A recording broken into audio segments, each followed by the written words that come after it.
Hey ho, this is part 2 of me trying out the unused trinkets from the War Within dungeons as Mistweaver Monk. We're still using the Bursting Light Shard from the last video, as well as the High Speaker's Assertion. How you're going to be using these trinkets, from what I've tried so far, is just you're going to be using the High Speaker's Assertion on nice AoE pulls like this, where after the mobs get nice and grouped up, you pop the trinket. Is gonna deal about 1 million damage over 6 seconds. Depending on how many you hit with the trinket, you're gonna get some nice main stat, which is gonna help you keep your party alive, probably, hopefully, since the trinket is not an intellect trinket. The Bursting Light Shard is gonna be used on bosses like this.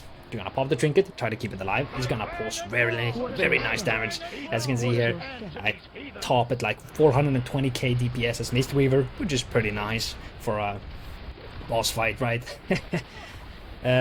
I'm also here to get the boots from the Pariah, which drops from this boss, and guess what? I got them, so now I don't have to do this dungeon again.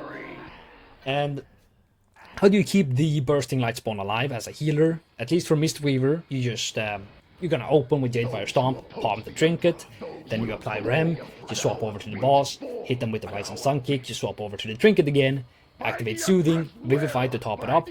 Then you, before you leave it and go back to the boss, you make sure that you pop an Enveloping Mist to help keep it alive using Rising Sun Kicks and Blackout Kicks, while you're using Ancient Teachings, of course. Didn't mention that, but yeah, you're gonna want to use Ancient Teaching to be able to heal the light spawn even though you're dealing with the boss. This fight we ended up with 224k single target DPS as a Mistweaver, which is pretty nice.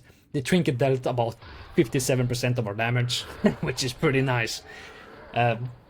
Then going forward, you can also pop both of the trinkets on the boss, like I'm gonna do right here. I'm starting off with the Light Shard, and we don't deal as much damage. This is realistically what most fights are gonna be like using it, since this is a fight where you're actually just having to use globos to keep your team alive from time to time, depending on if they want to stand in it. You see there, I played really close. I ignore the beam, try to get as much damage as I can off on the boss.